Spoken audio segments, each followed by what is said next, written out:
station. Well, we are looking in a little bit more detail at one of our top stories this morning. Job creation. Fitch has come out with their quarterly report.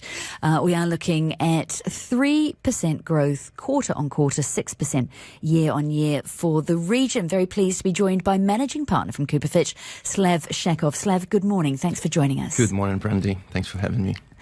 6% growth year on year, but not all Gulf countries have seen equal growth. That's true. So Saudi had a very strong rebound, 6% this quarter over 0% growth in Q3, whereas UAE had 3% growth versus 9% in Q3. Right, let's start with the UAE. 3% quarter on quarter, bang on average. What kind of year for job creation was it for as a whole here? I think holistically that's still good numbers, as UAE had a relatively healthy performance throughout 2023. And at the end of the year, it's only natural to expect some adjustments. Businesses are probably taking time to calibrate, reflect, and plan for 2024. If we look at Saudi, you've mentioned that 6% rise, but you also said that it's come off flat numbers for the quarter before. What's the bigger picture there? I think Saudi in general has a very buoyant economy at the moment, and that's just a reflection of that. A number of sectors are pushing ahead with new strategies, and that's reflected in the numbers for Q4. However, we expect even a stronger activity in 2024. Okay, look, these are percentage increases. If we're to look at the sheer numbers of new jobs being created, what does the split start to look like between countries?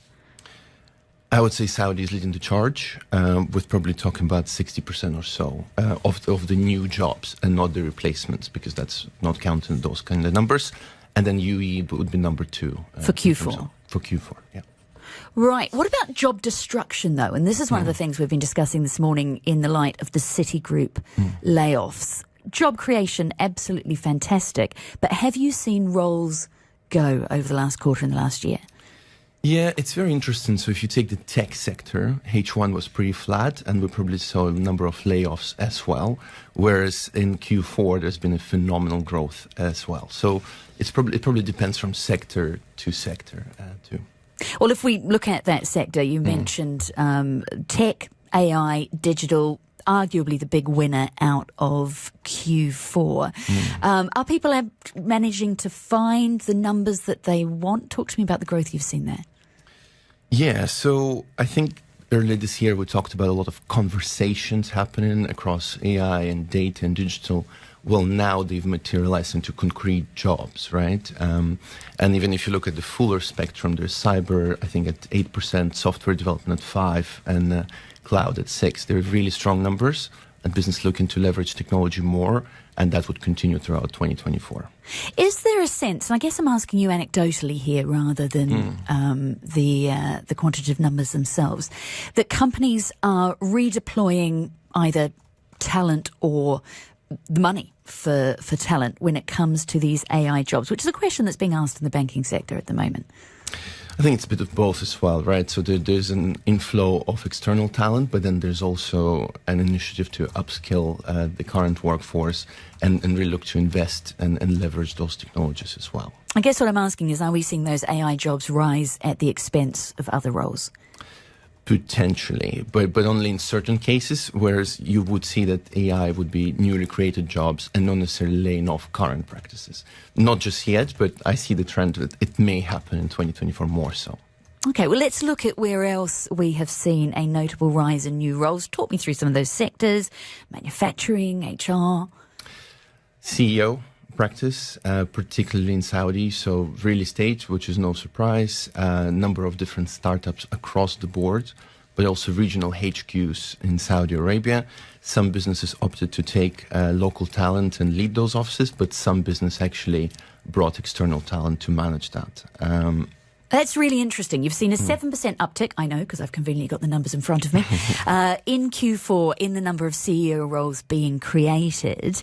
When you say, especially in Saudi, again, rough feeling, what percentage of those CEO roles are coming from the kingdom? Q4 in Saudi, 80%. 80%? Yeah. And is that the creation of regional HQs? Not all of it. No, majority of it is Vision 2030, creation of new organizations, development of new sectors. But then regional HQ contributed to that, of course. With these roles that we're talking about, these new jobs, what would be the rough split between those that are new set-up companies or new companies coming to the region and those that are existing entities here? That's a very good question. I would say 60 to 70% are newly created companies and startups in Saudi. Now, that's just prevalent for that particular market. The economy is growing and there's a new sector development mandate. Slav, we've got a number of questions coming in. Abdul Salam has written in, is this job posting or actual hiring? There's a lot of fake postings out there. What's your reaction? This is actual hiring because this is based on our data and we wouldn't post anything fake, yeah. So those new companies, new jobs being set up in Saudi Arabia, what industries and what areas are you seeing the most activity? Manufacturing, we've mentioned that. So automotive is a big push, chemicals, energy. By the way, energy is also strong in the UAE with a forecast of over 8% of the oil economy growth. Agriculture is another sector. Particularly Saudi mining will grow quite significantly as well. And where are you finding the people to fill these roles? Are they coming in from outside or already here? It's a bit of both. I think it's typical for the region to look for external talent, but also try to utilize local talent as much as possible. There's a big drive to upskill national talent in Saudi as well, bring new skills and train the workforce to adapt to that. What's happening to the length of the hiring cycle for these roles, particularly in the C-suite?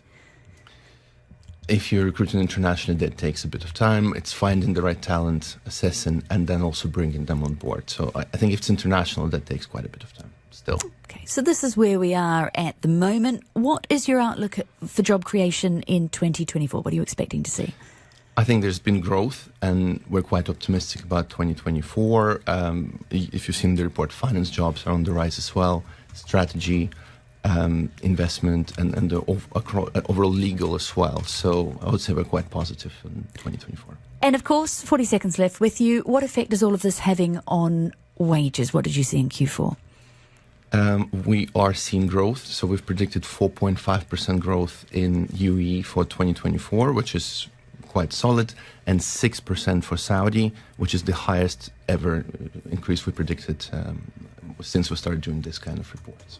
Well, thank you so much for joining us and running us through those numbers this morning. Viacheslav Shakhov is the managing partner at Fitch, coming in with their Q4 job creation report. We appreciate your time. Thank you very much. Dubai Eye 103.8 traffic. With Yas Island Abu Dhabi. Stay at iconic hotels and play at